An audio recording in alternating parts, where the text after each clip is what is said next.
So I know that when I was younger, I was in a room and it was a room worker that worked in a room with me and other girls my age.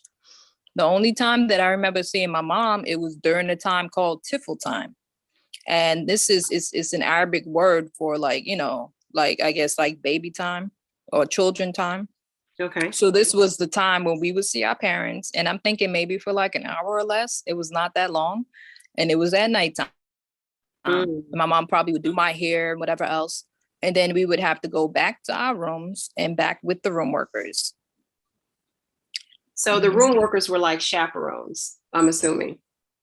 Yeah, they would. I guess they were supposed to be just our caretakers, but it wasn't our parents that was in the house living with us.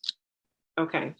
So did you miss your mom? Did you think that it was strange? Because, and I know that it probably wouldn't because that's all you knew, but did you at some point ever at all think, I need to live with my mom at some point? Yeah, I remember when I was younger, I would cry for my mom when she would leave. I would cry for her and stuff. And it was, it was the lady telling me to be quiet when I was crying for my mom. I'm like, oh, no, I'm not going to be quiet. I want to be with my mother.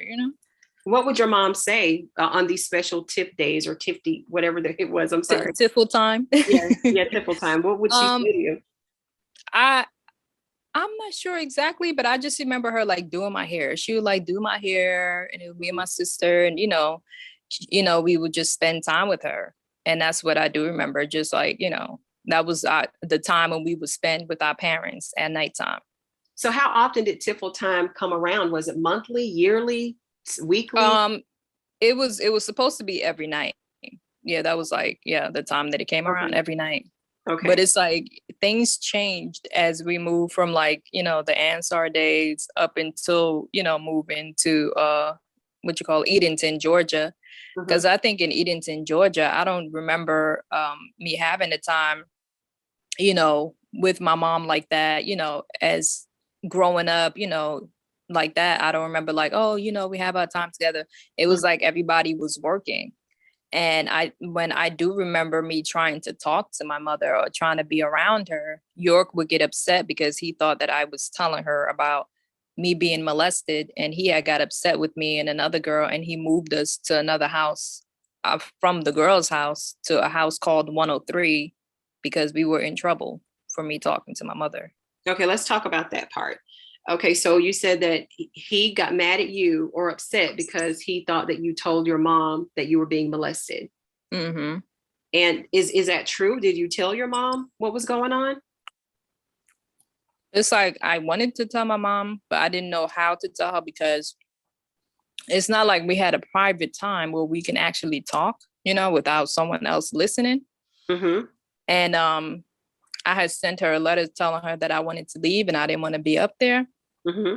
And then she didn't respond to my letter, but I saw her because she had came during Savings Day, and this was when everybody else had came too, and she was asking me about it. And it was like so many other people around that I was like scared to like, say it to her. And I think, my brother was there, and it was outside in the open space. And then I was like, I don't know if she's gonna believe me, Mm-hmm. because like this guy is like the leader of this organization. Like, you tell someone, it's like, are they gonna believe what you're saying? You're Or right. is anything even going to be done? You know, So you how could many, call I'm sorry, go ahead. you could call yourself telling someone, and then you'll get in trouble. You Right. know, So you were afraid to tell your mom. What can you tell us about what happened? Like how did this all come about where you were being molested? it was a lady that she was like the recruiter, because what he would do is he would have the same people that he was molesting from the Ansar days when they were younger, young girls. Mm-hmm. He had them recruiting the other young girls, that had grew up by the time they had, moved from the Ansar community. So he had them as recruiters, and he would tell the lady to tell, the people that she was recruiting that it was a Sudanese culture, and it was as if it was a cultural thing that their a father was supposed to teach his daughter, but he never said like, oh, he would have sex, he's trying to have sex with you and this is what he's trying to teach you. He tried to make it seem like, oh yes, I just have something that I want to teach you as a father. would teach his Mhm. daughter, and this is a Sudanese culture. That's how he explained it. So at that time, you didn't think anything was wrong because that sounded kind of normal because you didn't know any better, right? Mm-mm. I Yeah. was just in my head, I was like, what, I was like, what did he want to teach me as a father? Like what Mhm. is a Sudanese culture?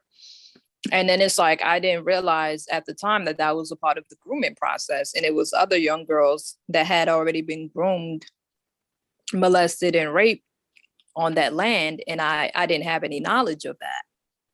And what he would do at that time, he would shower you with all this attention, and then he would just like do little things like, oh yes, you can go out with us, to eat, or you can go out with us, to the movies, or yes, you can come over my house. And he would have it where he would they would call people to come over to his house to clean in the morning. So they would come there to clean the house in the morning. And Mhm. then like during the afternoon or at night, it was, oh yeah, you can come over my house to watch TV. We didn't have cable TV in any of the houses. We didn't have a phone in any of the houses. We didn't have radios. Like we didn't have none of the luxurious things. Barely had, food like that. So So he it was made like, you feel special. yes, it was his house. He would show you all this attention because, that was a part of the grooming process. So he knew what his intentions were, but you being a young child and being gullible, you have no idea, you know, Right. what's really going on. So it's like, that was like, oh yeah, this is what I'm trying to do. Then eventually, you will be the next person to get molested. And then it was like, he would, look for his next victim. And to him, it was just like like a predator hunting their prey, who's next, you So know? you would be in the room or watching TV, watching movies. Like what would happen? Like, do you remember the first time it happened or what was taking place on that day? Like what was that day like? I know he always had it very dark inside of his bedroom. It was always very dark, so you can hardly see anything. Mm-hmm. And then it was like he would have on this white gown, or what they call a jalabia, and it was like this long gown, and it was white. And he would just lay on the bed, and then it's like, you would go in there, and then that's when, the molestation would occur. Would other But people be in there with you? um sometimes it would be like maybe like one person will be there, you know but it's like it wasn't like all the time, it was like a bunch of people. But yeah, sometimes it'd be like maybe one other person. But it's like whoever he wanted, he would tell, the lady that he wanted, that was considered like a spokesperson for him, because that's who he would tell to, go get such and such, or whatever, Mm-hmm. I want her, in my room for tonight, or whatever. She was the one to go and talk to that person. He never sent messages himself. She was always the one sending messages and talking for him. But he was the original person that sent the message. And Okay. then like, if he didn't want you around, she would, oh yes, he said, to tell you good night. He'll see you tomorrow. And Mhm. even when people would come to his door, that was the same way. So how old were you the first time this happened? I was 15. Yeah, because 15. I remember I had a birthday, and it was like a birthday celebration. And Hmm. that was the first time that he had invited my mother to come onto Tamaray from being you in Edenton. And it was like a surprise birthday, and I remember seeing her there. So I do, yeah, remember. And then Okay. that was a little bit after. Okay, so your mom was off the land. So when did she come to live on the land then? It seemed like maybe about like a few years after, then maybe about a year or two or Mhm. three after, then she eventually moved on the land with my brother. Okay. How old was your Mhm. sister? Was she older than you or younger? She made maybe about 1 or 2 years older than me, I believe. And Okay. it was, yeah. Hmm. Okay. So this has happened. This has taken place. You had the birthday, but you still didn't tell your mom. A lot of people around, people listening, and you didn't really have any private time with her. And you're saying that there were no phones, no. What about air conditioning? Like, what were the living conditions like? It was very okay. So when in the girls' house, there were a lot of bunk beds that was Mhm. around. So we had bunk beds. The floors did not have any tile or any rugs on them, because like a lot of it was, like falling off, and everything was falling apart because it was so many people in the house. It's okay. So yeah, some of the doors was like off the hinges, and it was just a disaster. Sometimes it would be like plumbing problems, and the toilet would get overflowed. It might have been about maybe like 10 or 20 girls in one house. And I don't remember us having air conditioning now that I think about it. I'm like, I don't remember. Mm-hmm. But it wasn't like the best living conditions. It was just a bunch of bunk beds and a lot of people in the house. And it was like that in most of the houses, like bunk beds and a lot of people in the house. No one had their own room, no one had like privacy where it was like, this is my room and I can close the door and have my space. None of that was Mm-hmm. going on. Even in the bathrooms, it was like, most of the time you barely had any privacy because it was so many people in the house. It wasn't the best living conditions at all. Right. What about the food? Like, did you guys have, nobody was malnourished, I'm sure, but I mean, I don't know. I mean, three Yeah, schools. some people were malnourished. Hmm. Oh, really? Yeah, it Oh, was wow. because I know. Yeah, it was a few people. I know when I had left, I was a little underweight, and it was some other people that left that was underweight too. And it was like, because of, not going to the doctor to get checkups like that, you didn't really know the Mhm. status of your health. People wasn't going to the dentist regularly. None of that was going on. So it was like it wasn't people really getting the proper meals like they should have been getting. Sometimes it would be people, wouldn't have, enough food to eat, you Mm, know? wow. Okay, let's see here, just a second. Okay, so as far as you said that you weren't allowed to go to school, you were homeschooled. So were there any like graduation ceremonies, or did you ever know what grade you were in, or was everybody being taught the same thing? Like, what was, school like? Did you have like? It wasn't accredited, basically. It was homeschool, but it was not accredited because it wasn't something that people was reporting to the Board of Ed, like, yes, she's doing this and that curriculum, and this is what we're following, and this is what we're reporting. It wasn't like that. It was like people was doing their own thing, and it's like Mhm. some people, it was like just parents trying to teach their children, but it wasn't a proper curriculum that was being followed, and it wasn't reported to the education department. Because when I left, I had to get my high school diploma, know, Uh-huh. and it's like it was no record. I remember asking my mom, I was like, oh, did you keep record of my homeschooling? She's like, there is no record. And I'm like, okay, you know, Yeah, what were we doing all this time? right. Okay, so let's go back to the police. And you said that people were writing letters. Do you think that because I want to go back to when he first came to the land and he didn't have permissions and permits and zoning laws were being violated and Mm-hmm. stuff like that. Like, Mm-hmm. did the police ever think that there was something going on? The sheriff, like the people in the town, like because I remember seeing a news clip about how one of the locals was talking about how strange it was up there and what was going on, and they were just trying to figure out what was happening, and they just kind of thought it was all weird.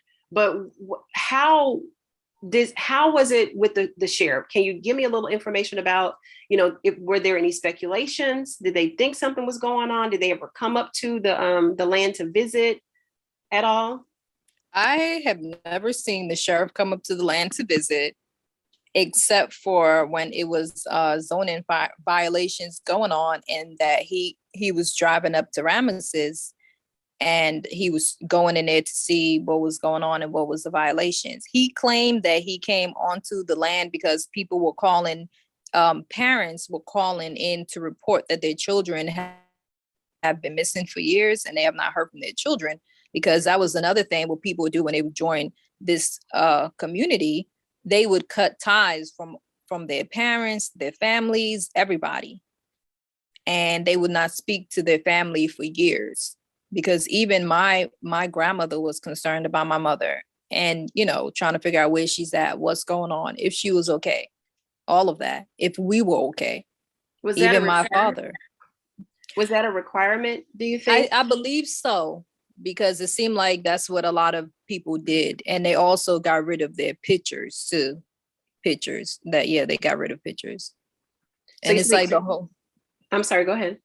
the whole time I was in there, it's like I never saw my dad. I never even, you know, knew who he was. And he claimed, oh, I thought because you was with your mom, you was okay. But he never made any attempt to see me, to locate me, to know what was going on, which is confusing to me too. It's baffles the hell out of me. It's like I was missing in America. That's how I feel. But Mm, it's like with the sheriff, that's the only time that he said he came up there. When parents would call and say that their kids have been missing for years, they're concerned, they have not heard from them. But other than that, no, he did not ever come up on the land. He did not ever come up there to check on the children. He did not ever come up there to see, if things were okay. No. The only time I saw him coming up there frequently was when the zoning violations was going on. And then he was popping up there trying to, look mhm. around. Even when they had got the anonymous letters sent to them, to the sheriff office, saying that children are being molested by Mhm. York, he never made any attempt to get DFACS to go up there and say, okay, let's see what's going on with these children. Let's talk to them. Let's see if they're okay. Let's see what's going on. Why do None you of think that. that was? Why do you think that was? If I he's think honestly, it's like I feel like they really did not care about the children. That's how I feel. Mhm. Because it's like for it to have continued to go on from the Ansar days all the way to Edenton, Georgia, I don't think they really cared what York was doing. And they kind of just turned a blind eye and just let him do whatever he wanted to do. But I feel like when he started messing with the sheriff of that town, maybe the sheriff pressured the police and different authorities and even the FBI to look into York and investigate and see who he was and what was going on, Yeah. because he was being harassed. So now it was an emergency because he was being harassed. So York was putting out these flyers and stuff. How was York harassing the sheriff? Like what did that look like? He had some of the brothers following the sheriff's son around town. I Mm, know it was a dead animal carcass that was left on a doorstep, and he would just like it was like a smear campaign. He would just say all this, like false information about the sheriff and whoever else was working in the building, mhm. like dealing with the zoning permits. He would talk about them as well. And, just say a bunch of, ignorant stuff. Oh, this person is a coon and Uncle Tom. And, Mhm. they, just a bunch of ignorant things. And he was just, harassing them, just making these flyers. And then he would have the flyers being sent around the town of Edenton after they were printed. Oh, wow. Mm-hmm. So I know you mentioned your dad. You said that your Mm-hmm. dad um, didn't make any attempts to come and get you or to call you or anything. Mm-mm. Nope. My mother, when we went in there, I was 2 years old, and the whole time I didn't hear nothing. I didn't get a care package. I didn't, no phone call. Like I was right there in Bushwick, New York. And I mean, Bushwick Avenue in Brooklyn, New York. And he never came up there to try to, I want to see my daughter. If I can't see her, let me get the police. None Mm-hmm. of that. None of that. The only time I saw him is when I left off the land. And I was curious because I was like, I asked him like, wow, I said, why did you never try to, come see me or, see I was okay or anything? And he said, oh, I thought because you was with your mother, you were okay. And I'm just like, that's supposed to be good enough, Right. you know? I remember you saying something about he wanted to come, but the guardsman wouldn't let him in or something, or he saw the No, that's security. what his sister said. He said Oh. that she said, oh, it was armed guards at the gate. And yes, it was armed guards at the gate, but Mm-hmm. okay, that's what the police is for. Um, Like if you know that you have a child in this community that you haven't seen for years out of concern, that's why you go and get the police. right. That's just really troubling to see that, people are sending letters to the sheriff and they're not doing anything about it. And then it eventually, I mean, he's the one who called it all the authority in, right? The FBI. And yeah. Because the thing is, he said that it wasn't only one letter. Come to find out, it was a few anonymous letters that was sent to him. And he even said, oh, there was a nurse that noticed that it was underage girls coming to the hospital having babies, and they still didn't investigate any further. And even when they got the anonymous letter, they didn't act on that either in the letters. And it was like a few years that went by, maybe like 4 years later. And I think maybe in 2001, that's when they said that the FBI started investigating the Nuwaubian organization. Well, supposedly they were investigating it for years, but I'm not sure what they were doing during this whole process of investigation, and claimed that they were infiltrators. I'm not sure what these infiltrators were sending back to the FBI. So it just confuses me. But okay, so in 2001, that's when they said that the FBI was investigating. I do remember seeing a white van parked outside of Tamaray.